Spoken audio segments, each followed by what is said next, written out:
നമസ്കാരം, മലയാളി വാർത്ത ഇൻസൈഡിലേക്ക് സ്വാഗതം. പിച്ചാത്തിപ്പിടിയിൽ അഭിമന്യുവിന്റെ നെഞ്ച് കീറിപ്പിളർന്ന SDPI കാലന്മാരുടെ വോട്ട് മേടിച്ച് ജയിക്കുന്നതിലും നല്ലത് ശിവൻകുട്ടി തോറ്റു പുറത്തിരിക്കുന്നതാണ്. ഈ നെറികെട്ട രാഷ്ട്രീയ കൂട്ടുകച്ചവടത്തിന് നിന്നാൽ ശിവൻകുട്ടി നിങ്ങളെ ജനം കാർക്കിച്ചു തുപ്പും.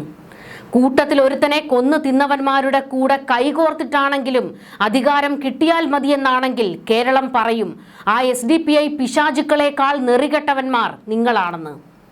SDPI വിഷയം പാർട്ടിക്കകത്തും വലിയ ചർച്ചയും പൊട്ടിത്തെറിയുമായി മാറിക്കൊണ്ടിരിക്കുകയാണ്. രക്തസാക്ഷിത്വവും വിറ്റ് അധികാരം വാങ്ങുന്ന അധപ്പതനമായി CPM മാറരുതെന്ന് പിണറായിക്കും ശിവൻകുട്ടിക്കും നേരെ വിരൽ ചൂണ്ടി പാർട്ടിക്കാർ. നേമത്ത് ശിവൻകുട്ടിയെ പിന്തുണയ്ക്കുമെന്ന് SDPI പ്രഖ്യാപിച്ചതോടെ കേരളം കത്തുന്ന പ്രതിഷേധമാണ് നടക്കുന്നത്. വർഗീയ കൂട്ടരുടെ വോട്ട് വേണ്ടെന്ന് തൊട്ടടുത്ത നിമിഷം ശിവൻകുട്ടി പറയുമെന്നാണ് CPM അണികൾ കരുതിയത്. എന്നാൽ ആരുടെയും വോട്ട് വേണ്ടെന്ന് പറയില്ല എന്ന ശിവൻകുട്ടിയുടെ പ്രസ്താവന പ്രവർത്തകരുടെ ഉള്ളിൽ തീ കോരിയിട്ടു. സുധാകരന്റെ മുഖത്ത് നോക്കി വർഗവഞ്ചകൻ എന്ന് വിളിച്ച പിണറായി കൂട്ടരോട് ആരാണ് വർഗവഞ്ചന കാണിക്കുന്നതെന്ന് ചോദിക്കാതെ തരമില്ല. SDPI വിഷയത്തിൽ CPMന്റെ പരിപ്പിളകുകയാണ്. വാ തുറന്ന് ഒരു നിലപാട് പറയാനിപ്പോൾ CPMകാർക്ക് പേടിയാണ്. നട്ടലുണ്ടെങ്കിൽ പറയണം നിന്റെ ഒന്നും വോട്ട് വേണ്ട എന്ന്. അഭിമന്യുവിന്റെ സ്മാരകത്തിന് മുന്നിൽ നിന്ന് മുഷ്ടി ചുരുട്ടി ഇൻകുലാബ് വിളിക്കുന്നുണ്ടല്ലോ. രക്തസാക്ഷികൾ മരിക്കുന്നില്ലെന്ന് പറയാറുണ്ടല്ലോ. അതിൽ ഒരു കണിക ആത്മാർത്ഥതയുണ്ടെങ്കിൽ SDPI കടക്ക് പുറത്തെന്ന് പറയണം. പച്ചക്കള്ളം പറഞ്ഞുകൊണ്ട് നടക്കുകയാണ് മുഖ്യമന്ത്രി പിണറായി വിജയൻ ഇപ്പോൾ. അതായത് വാർത്താ സമ്മേളനങ്ങളിൽ SDPIയെ കുറിച്ചുള്ള ചോദ്യങ്ങൾ വരുമോ എന്ന് ഭയന്ന് മാധ്യമങ്ങളുടെ മുൻപിൽ ഗിമ്മിക്ക് പുറത്തെടുക്കുകയാണ്. അതായത് ധാർഷ്ട്യം, അഹങ്കാരം, പറയാൻ സൗകര്യമില്ല, മൈക്ക് ഓഫാക്കി എഴുന്നേറ്റ് പോകൽ, ഈ കലാപരിപാടികളാണ് പിണറായി പുറത്തെടുക്കുന്നത്. അതിനൊരൊറ്റ കാരണമേ ഉള്ളൂ, ഒരക്ഷരം വാ തുറന്ന് പറയാൻ കഴിയില്ല, അതുതന്നെ. SDPIയോട് ശിവൻകുട്ടി വോട്ട് അഭ്യർത്ഥിച്ചില്ല എന്ന് പറയുന്ന പിണറായി ആരുടെയും വോട്ട് വേണ്ടെന്ന് പറയില്ലെന്ന ശിവൻകുട്ടിയുടെ പ്രസ്താവനയുടെ അർത്ഥം പിന്നെ എന്താണെന്ന് കൂടി മുഖ്യമന്ത്രി ഒന്ന് പറഞ്ഞ് മനസ്സിലാക്കി തരണം. ശിവൻകുട്ടി ചതിയനോ? ഞാൻ പെറ്റ മകനെ എൻ കിളിയെ എന്ന ദീനരോദനം മൂന്നാറിലെ മലമടക്കുകളിൽ നിന്ന് അഭിമന്യുവിന്റെ അമ്മയുടെ വിതുമ്പലായി മന്ത്രി ശിവൻകുട്ടിയുടെ ബധിരകർണങ്ങളിൽ എത്തുന്നുണ്ടോ എന്നറിയില്ല. അത് കേട്ടില്ലെന്ന് ശിവൻകുട്ടി നടിക്കുന്നുണ്ടെങ്കിൽ ഇനിയും എന്തെങ്കിലും ഉച്ഛിഷ്ടം ദുഷ്ടനായ പിണറായി വിജയന്റെ ആസനത്തിൽ നിന്ന് കിട്ടുമോ എന്ന് പ്രതീക്ഷിച്ചാകും. SDPI എന്ന ദുഷ്ടജന്തുക്കളുടെ വോട്ട് വാങ്ങിയേ തെരഞ്ഞെടുപ്പിൽ മത്സരിക്കൂ എന്ന് ശിവൻകുട്ടി ശാഠ്യം പിടിക്കുമ്പോൾ അത് മുഖ്യമന്ത്രിയും ആ സംഘടനയും തമ്മിൽ ഉണ്ടാക്കിയിരിക്കുന്ന രഹസ്യ ഡീലിന്റെ ഫലമാണെന്ന് എല്ലാവർക്കും അറിയാം. അഭിമന്യുവിന്റെ ജീവത്യാഗമോ? ഇതേ നികൃഷ്ടജീവികൾ അതിനു മുൻപ് തൊടുപുഴ ന്യൂമാൻ കോളേജിലെ പ്രൊഫസർ TJ ജോസഫിന്റെ കൈ ചോദ്യപേപ്പർ വിവാദത്തിന്റെ പേരിൽ ദൈവനിന്ദ ആരോപിച്ച് കൈത്തണ്ട വെട്ടിമാറ്റിയതും എങ്ങനെ മറക്കാനാകും? ആ ക്രൂരതയും ശിവൻകുട്ടിയുടെ മനസ്സിനെ തെല്ലും ഉലയ്ക്കുന്നില്ലേ? മറുപടി പറയണം നിങ്ങളൊക്കെ ഇതിന്. ഇപ്പോൾ ഈ വിഷയത്തിൽ CPMനെ കടന്നാക്രമിച്ചുകൊണ്ട് പല കോണിൽ നിന്നാണ് പൊട്ടിത്തെറികൾ സംഭവിച്ചുകൊണ്ടിരിക്കുന്നത്. സ്വന്തം പാർട്ടിക്കാർ പോലും പിണറായി കൂട്ടരെ വലിച്ച് തോട്ടിലെറിയുന്ന നിലയിലേക്ക് കാര്യങ്ങൾ കൊണ്ടെത്തിക്കുകയാണ്. അഭിമന്യുവിന്റെ രക്തസാക്ഷിത്വത്തിന് ഒരു വിലയും ഇല്ലാതാക്കുകയാണോ ഈ പാർട്ടി? അഭിമന്യുവിന്റെ രക്തസാക്ഷിത്വവും വിറ്റ് അധികാര കൂട്ടുകച്ചവടം നടത്തുകയാണ് CPM ചെയ്തുകൊണ്ടിരിക്കുന്നത്. അഭിമന്യുവിന്റെ അമ്മയുടെ ആ ഒരു കരച്ചിലുണ്ടല്ലോ, അതിന്നും കേരളത്തിലെ ഓരോ മനുഷ്യന്റെയും ഉള്ളുലയ്ക്കുന്നതാണ്. പക്ഷേ CPMന്റെ ഉള്ളുലയ്ക്കുന്നതേയില്ല. പൊട്ടിത്തെറിച്ചുകൊണ്ട് CPMനെതിരെ ശക്തമായി പ്രതികരിച്ച് രംഗത്തേക്ക് വന്നിരിക്കുകയാണ് ശക്തിധരൻ. അദ്ദേഹത്തിന്റെ പോസ്റ്റിലെ മറ്റ് ഭാഗങ്ങൾ കൂടി നമുക്ക് നോക്കാം. ദുരിതക്കയത്തിൽ കിടന്ന് വെന്തുരുകുകയായിരുന്ന പ്രൊഫസർ TJ ജോസഫിന്റെ ഭാര്യ സലോമി ഗതികെട്ട് കയറിൽ ജീവിതം അവസാനിപ്പിച്ചു. ഇത് ദൈവത്തിന്റെ അല്ല, ചെകുത്താന്റെ നാടാണെന്ന് തെളിയിച്ചതും ശിവൻകുട്ടിയുടെ കഠിന ഹൃദയത്തെ ഉലച്ചില്ല. എന്തിനേറെ അഭിമന്യുവിനെ കശാപ്പ് ചെയ്ത കേസിലെ മുഖ്യപ്രതിയെ 7 വർഷം കഴിഞ്ഞിട്ടും നിയമത്തിന് തൊടാനായിട്ടില്ല എന്നോർക്കുമ്പോൾ ശിവൻകുട്ടിയുടെ കൂറ് ആരോടെന്നതിൽ എന്തിന് സംശയിക്കണം? മുഖ്യപ്രതി ഏതോ പറുദീസയിൽ സർവ്വസുഖങ്ങളും അനുഭവിച്ച് വാഴുകയാണ്. ആ പോക്കരിയുടെ 1 ലക്ഷം വോട്ട് കിട്ടിയാൽ മുഖ്യന് 3-ാം ഊഴം ഉറപ്പായത്രേ. അതിനുള്ള വിടുവേലയാണ് ശിവൻകുട്ടി ചെയ്യുന്നത്. മുഖ്യപ്രതിയെ 10 വർഷം അധികാരത്തിലിരുന്നിട്ടും തൊടാൻ കഴിയാത്തതിൽ നാണമാകുന്നില്ലേ നിങ്ങൾക്ക്? ഇനി ട്രംപിനെ ഏൽപ്പിച്ചാണോ ഇയാളെ പിടിക്കേണ്ടത്? ഇതിന് പിന്നിലെ അച്ചുതണ്ട് എന്താണെന്ന് ബോധ്യമാകുന്നതല്ലേ മുഖ്യപ്രതിക്ക് മാത്രം സമ്പൂർണ്ണ സംരക്ഷണം നൽകുന്ന സംവിധാനം? പകരം വോട്ട് കിട്ടിയാൽ മതിയല്ലോ. ഞാൻ പെറ്റ മകനെ എൻ കിളിയെ എന്ന ദീനരോദനം ഇപ്പോഴും മൂന്നാറിലെ മലമടക്കുകളിൽ നിന്ന് ഉയരുന്നുണ്ട് എന്നത് മറക്കണ്ട ശിവൻകുട്ടി. SDPI ഈ വോട്ട് ആർക്ക് കൊടുക്കാനാണ് കരുതി വെച്ചിരിക്കുന്നതെന്ന് വ്യക്തമാണ്. അതല്ലേ ശിവൻകുട്ടിയുടെ ആക്രാന്തം? ഇതുതന്നെയല്ലേ CPM നിഷിദ്ധമായി പ്രഖ്യാപിച്ചിരുന്ന PM ശ്രീ പദ്ധതി കേരളത്തിൽ കടത്താൻ എല്ലാ നടപടിക്രമങ്ങളും മറികടന്ന് വിദ്യാഭ്യാസ മന്ത്രി ശിവൻകുട്ടി അമിതാവേശം കാണിച്ചത്?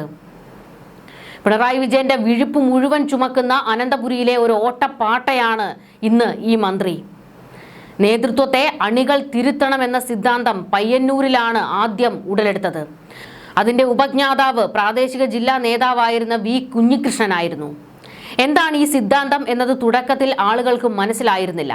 പക്ഷേ കോടികളുടെ വ്യാജ കണക്കുകൾ ചുരുൾ നിവർന്നപ്പോൾ ജനങ്ങൾ അക്ഷരാർത്ഥത്തിൽ ഞെട്ടി. ധനരാജിന്റെ രക്തസാക്ഷി ഫണ്ടിന്റെ കൊള്ള കൂടി മറനീക്കിയപ്പോൾ പാർട്ടിയുടെ മുഖം മൂടി അഴിഞ്ഞു.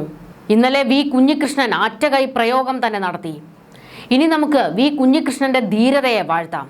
ഈ ദേശസ്നേഹി എത്ര നാൾ നമ്മളോടൊപ്പം ഉണ്ടാകും എന്നത് ഉത്തരം കിട്ടാത്ത സമസ്യയാണ്.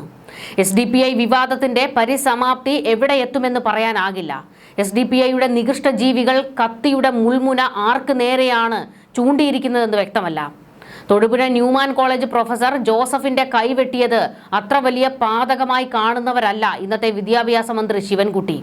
അതുകൊണ്ടാകാം ആ ദുഷ്ടന്മാരുടെ വോട്ട് ഏത് പാതാളത്തിൽ പോയും കൈക്കലാക്കണമെന്ന് ശാഠ്യം പിടിക്കുന്നത്. CPM ഈ പ്ലാനറ്റിൽ കുറച്ച് നാളുകൂടിയേ ഉണ്ടാകാനിടയുള്ളൂ എന്നത് സത്യസന്ധരായ രാഷ്ട്രീയ നിരീക്ഷകർക്കെല്ലാം ബോധ്യമുള്ളതാണ്. സംഭവ ബഹുലമായ കമ്മ്യൂണിസ്റ്റ് ഐതിഹ്യങ്ങളിലെ അന്ത്യയാമത്തിലേക്ക് തള്ളിക്കൊണ്ടിരിക്കുകയാണ് കാലം. വലിയ പ്രതീക്ഷയോടെ CPMനൊപ്പം പതിറ്റാണ്ടുകൾ സഞ്ചരിച്ച എന്നെപ്പോലുള്ളവർ അനുഭവിക്കുന്ന മാനസിക സംഘർഷം പറഞ്ഞറിയിക്കാനാകാത്തതാണ്. അച്ഛനും അമ്മയും സമ്പാദിച്ചിട്ടുള്ളതിനപ്പുറം മറ്റൊന്നും പാർട്ടിയിൽ നിന്ന് നേടിക്കൂടാ എന്ന് വിശ്വസിച്ചിരുന്ന ദശലക്ഷക്കണക്കിന് സഖാക്കളായിരുന്നു ഞങ്ങളുടെയും മാർഗദർശികൾ. അവസാനം വിഭാഗീയത മൂർച്ഛിച്ചപ്പോൾ അണപൊട്ടി ഒഴുകിയ ദുർഗന്ധം സഹിക്കവയ്യാതെ പാർട്ടിയിൽ നിന്ന് പടിയിറങ്ങിയെങ്കിലും ആ അന്തരീക്ഷത്തിലും ഒരു ധ്രുവ നക്ഷത്രം ഉണ്ടാകുമല്ലോ എന്ന പ്രതീക്ഷയിലായിരുന്നു എന്നെപ്പോലെയുള്ളവർ. വിരുദ്ധനായ ആർതർ കോസ്ലർ പറഞ്ഞത് എത്ര സത്യമാണ്. ഒരു മിഥ്യയുടെ മരണത്തേക്കാൾ ദുഃഖകരമായി മറ്റൊന്നില്ല. അതാണ് കമ്മ്യൂണിസ്റ്റുകാർ ഇന്ന് അനുഭവിക്കുന്നത്. എന്നാണ് പിണറായി വിജയൻ ഗോർബച്ചേവിന്റെ ശിഷ്യത്വം സ്വീകരിച്ചത്? എത്രയെത്ര രക്തസാക്ഷികളുടെ ബലികുടീരങ്ങൾ പിണറായി വിജയനെ നോക്കി കൊഞ്ഞണം കുത്തുന്നുണ്ടാകും. എല്ലാം സ്വയം കൃതാർത്ഥം കൊണ്ട് സംഭവിക്കുന്നതാണ് എന്ന് സമാധാനിക്കാതെ വയ്യ. ഇതായിരുന്നു CPMനെതിരെയും പിണറായിക്കെതിരെയും ശിവൻകുട്ടിക്കെതിരെയും SDPI കൂട്ടുകച്ചവടത്തിന് നിൽക്കുന്ന മുതിർന്ന നേതാക്കൾക്കെതിരെയും ഒക്കെ ശക്തിധരൻ പൊട്ടിത്തെറിച്ചുകൊണ്ട് പറഞ്ഞത്. ശിവൻകുട്ടി ചതിക്കുകയാണോ, അയാൾ ചതിയനാണോ എന്ന് പച്ചയ്ക്ക് തുറന്ന് ചോദിക്കുകയാണ് ശക്തിധരനും. SDPIയെ കുറിച്ചുള്ള ഒരു ചോദ്യത്തിനും മറുപടി പറയാൻ പിണറായിക്ക് കഴിയുന്നില്ല. അപ്പോഴത്തേക്ക് ധാർഷ്ട്യം പുറത്തെടുക്കുകയാണ്. കഴിഞ്ഞ ദിവസങ്ങളിൽ നമ്മൾ കണ്ടതായിരുന്നല്ലോ മാധ്യമങ്ങളോട് ഈ പറയുന്ന പിണറായി നിന്ന് കലിതുള്ളി ഇറങ്ങിപ്പോയത് SDPI ചോദ്യം വരാതിരിക്കുന്നതിന് വേണ്ടിയാണ്. കൃത്യമായ ഒരു നാടകം കളിച്ച് അവിടെ നിന്ന് എഴുന്നേറ്റ് പോകുകയായിരുന്നു പിണറായി. CPMന്റെ മറ്റ് നേതാക്കളെ ഒന്നും കാണാനേ ഇല്ല. MV ഗോവിന്ദനൊക്കെ ഒരൊറ്റ തവണയെ മാധ്യമങ്ങൾക്ക് മുൻപിൽ വന്നുള്ളൂ. ഇനിയും ഒരക്ഷരം പോലും പ്രതികരിക്കാനില്ലാത്തത് കൊണ്ട് മാളത്തിൽ കയറി ഒളിച്ചിരിക്കുകയാണ്. പിണറായി വിജയൻ അവസരവാദത്തിന്റെ ആൾരൂപമായി മാറിയിരിക്കുകയാണെന്ന് പ്രതിപക്ഷ നേതാവ് VD സതീശൻ കുറ്റപ്പെടുത്തി. മുഖ്യമന്ത്രി അവസരവാദത്തിന്റെ ആൾരൂപമായി മാറി. RSSുമായി ചില സമയത്ത് കൂടും, ചില സമയത്ത് കൂടില്ല. അതാണ് മുഖ്യമന്ത്രിയുടെ നിലപാട്. SDPI പിന്തുണച്ചാൽ എന്താണ് കുഴപ്പമെന്ന് നമ്മളോട് ചോദിക്കുകയാണ്. SDPIയുമായും PDPയുമായും മുഖ്യമന്ത്രി കൂടും, RSSുമായും കൂടും. കൃത്യമായ അവസരവാദമാണിത്. എന്നാൽ എന്ത് ചെയ്താലും ജയിക്കില്ലെന്നും കേരളം സെക്യുലർ ആണെന്ന് തെളിയിക്കാൻ പോകുന്ന തെരഞ്ഞെടുപ്പാണിതെന്നും VD സതീശൻ പറഞ്ഞു. SDPIയുമായി കൂട്ടുകൂടുമ്പോൾ പിണറായി വിജയൻ ആദ്യം ചെയ്യേണ്ടത് SDPIക്കാർ കൊന്ന അഭിമന്യുവിന്റെ വീട്ടിൽ പോയി അവരുടെ മാതാപിതാക്കളുടെ കാല് പിടിച്ച് മാപ്പ് ചോദിക്കുകയാണ്. SDPI പിന്തുണ നൽകിയാൽ എന്തിനാണ് അത് വേണ്ടെന്ന് പറയണമെന്നാണ് മുഖ്യമന്ത്രി ചോദിക്കുന്നത്. വെൽഫെയർ പാർട്ടി UDFന് പിന്തുണ കൊടുത്തപ്പോൾ ഇതല്ലല്ലോ പിണറായി പറഞ്ഞത്. UDFന് പിന്തുണ കൊടുത്തപ്പോൾ വെൽഫെയർ പാർട്ടി ഭയങ്കര വർഗീയവാദികളാണ്, ഭയങ്കര പ്രശ്നമാണ്, മതരാഷ്ട്രീയവാദികളാണ്. 40 കൊല്ലം അവരെ തോളത്ത് വെച്ചുകൊണ്ട് നടന്നതിന് ശേഷം അപ്പോൾ മതേതരവാദികളും ഞങ്ങൾക്ക് പിന്തുണ തന്നപ്പോൾ വർഗീയവാദികളുമാക്കി മാറ്റി. SDPIയുടെ പിന്തുണ വേണ്ടെന്ന് UDF പറഞ്ഞിട്ടുണ്ടെന്നും VD സതീശൻ പറഞ്ഞു. ഇന്ന് വീണ്ടും മുഖ്യമന്ത്രി ഈ വിഷയത്തിൽ മാധ്യമങ്ങളോട് പ്രതികരിച്ചിരുന്നു. LDFന് പുറത്തുള്ള ആരുടെയും പിന്തുണ തേടിയിട്ടില്ല എന്ന് വ്യക്തമാക്കിയ മുഖ്യമന്ത്രി BJP ജയിക്കരുതെന്ന് കരുതുന്ന ചില ആളുകൾ തങ്ങളെ സഹായിച്ചിട്ടുണ്ടാകുമെന്നും പറഞ്ഞു. അതായത് പറയാതെ പറയുകയാണ് SDPI ഞങ്ങളെ പലയിടത്തും പിന്തുണച്ചിട്ടുണ്ടെന്ന്. SDPIയുമായി ധാരണയുണ്ടെന്ന ആരോപണം വസ്തുതാവിരുദ്ധമാണ്. മണ്ഡലത്തിന്റെ പ്രായോഗികതയ്ക്ക് അനുസരിച്ചുള്ള നിലപാട് ആളുകൾ സ്വീകരിക്കുമെന്ന് എല്ലാവർക്കും അറിയാം. BJP ജയിച്ചു വരേണ്ട മണ്ഡലമായിരുന്നില്ല നിയമം. 2016 പ്രത്യേക തരത്തിൽ തയ്യാറാക്കിയ പദ്ധതിയുടെ ഭാഗമായി വന്നതാണ് BJP എന്നും മുഖ്യമന്ത്രി പറഞ്ഞു. LDFന് പുറത്തുള്ള ഒരു കക്ഷിയുമായുള്ള പിന്തുണയും ആവശ്യപ്പെട്ട് സമീപിച്ചിട്ടില്ല. ശിവൻകുട്ടിയും നേരിട്ട് അഭ്യർത്ഥിച്ചില്ല. നിയമത്തെ പ്രത്യേക സാഹചര്യം കൂടി കണക്കിലെടുക്കണം. 2016 BJPക്ക് സൗകര്യമൊരുക്കുകയാണ് കോൺഗ്രസ് ചെയ്തത്. 2021 തുറന്ന അക്കൗണ്ട് ഞങ്ങളാണ് പൂട്ടിച്ചത്. BJP ജയിച്ചുകൂടാ എന്ന് ആഗ്രഹിക്കുന്ന ഒരുപാട് ശക്തികളുണ്ട്. BJPയെ ഞങ്ങൾ ശക്തമായി എതിർക്കുമെന്ന് കണ്ടപ്പോൾ ഞങ്ങളോട് യോജിപ്പോ സഹകരണമോ ഇല്ലാത്ത ചിലർ BJPയെ പരാജയപ്പെടുത്താൻ ഞങ്ങൾക്ക് വോട്ട് ചെയ്തിട്ടുണ്ടാകും.